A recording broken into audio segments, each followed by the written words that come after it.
I hold the door handle with my tiny 10-year-old hands, I shake it even harder, hoping that it will magically open. No such luck. We are definitely locked in.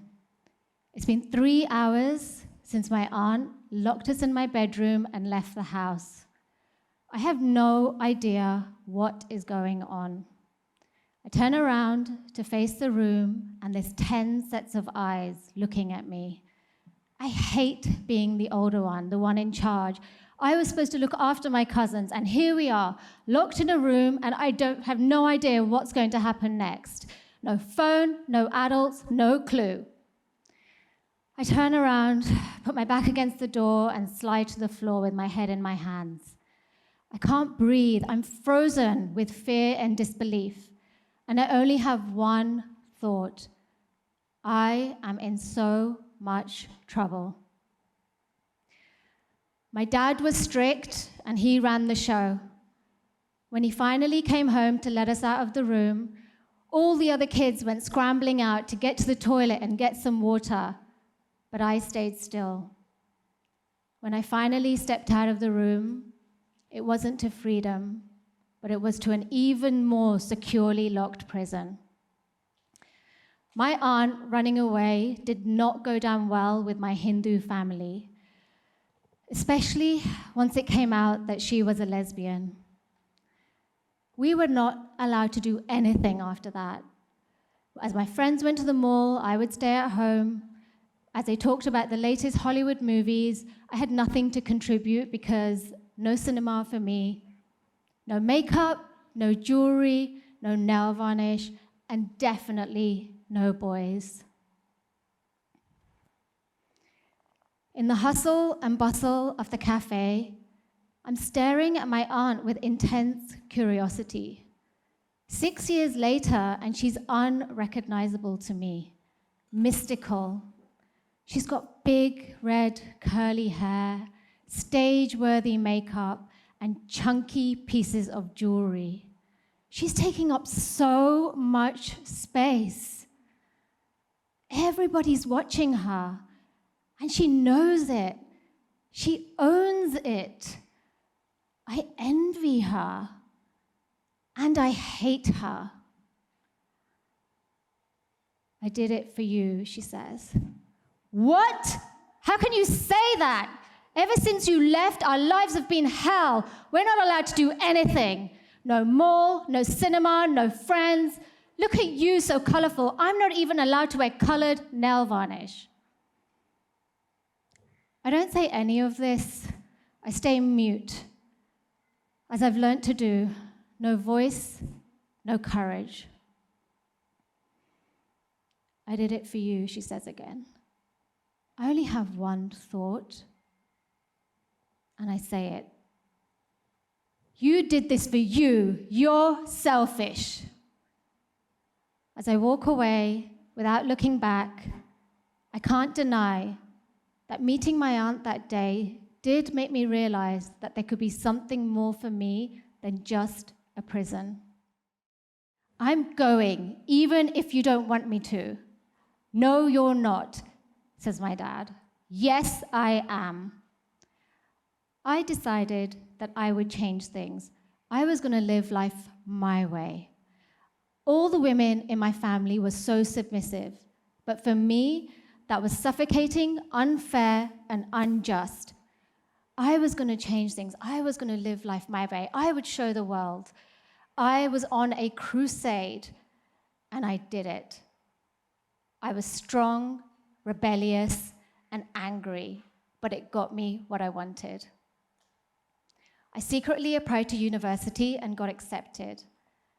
As I settled in to my home for the next 4 years, 200 miles away from home, I take a big sigh. I did it. I escaped. I ran away. I'm 18. I thought I was free, but I spent the next 25 years finding solace in work, success, and achievement. Keeping a distance in all my relationships, not sharing how I was feeling, protecting myself.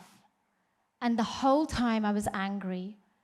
Angry with the women for being so weak, angry with the men for being part of the problem, and angry with myself for not being braver.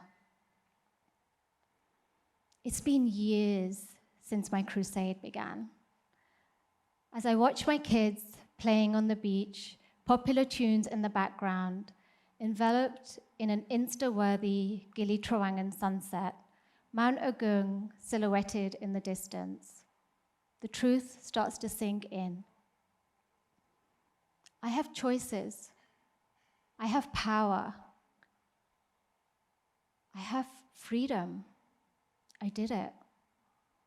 And I did it despite the betrayal of all my female ancestors.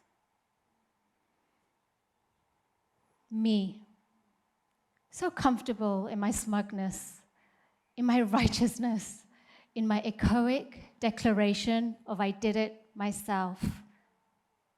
All this actually meant that I wasn't free at all. Watching the scenes on TV, the brave girls taking off their headscarves, the brave women of Iran, I see them fighting the oppressive system. I feel their defiance. I see myself in their actions. I didn't have to wear a headscarf, but I was kept covered up in so many ways in the patriarchal prison. And I remember all the stories of the women in my family, each awakening to their own fight. My aunt choosing to live like an outcast. My mum staying silent to keep the peace and protect her 3 daughters. Each fighting their own battle, each trying their best. I have countless stories of the women in my family, all fighting on their own battleground.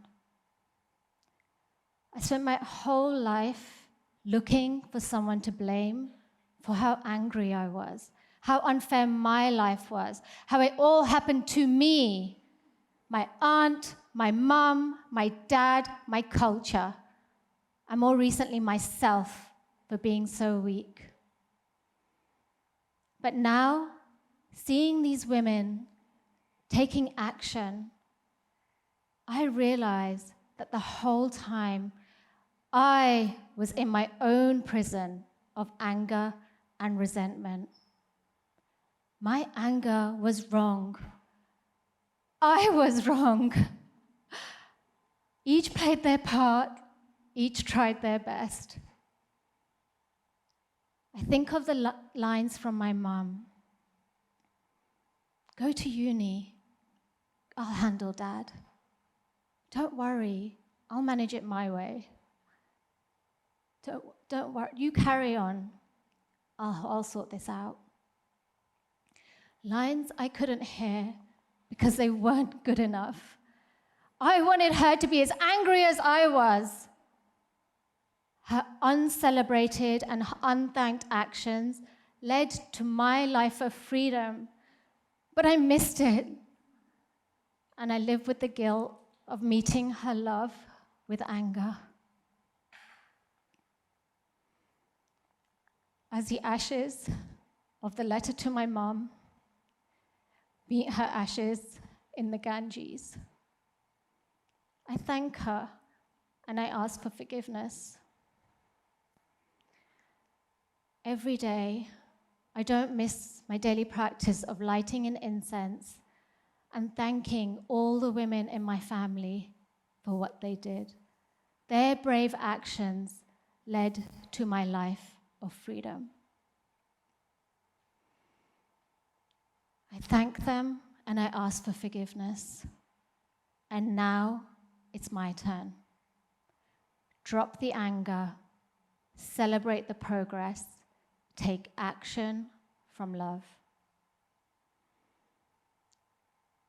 As I speak into the mic, being interviewed for yet another podcast, I share my mission to flow more wealth into the hands of women generational change, and how key it is for women to feel safe to be seen. More wealth in the hands of women gives them choices, and that's how I choose to be the change that I want to see in this world, I say for the 100th time. I know that the women before me created the cracks in my prison. The light came in through those cracks, and now I help that light shine brighter. Thank you.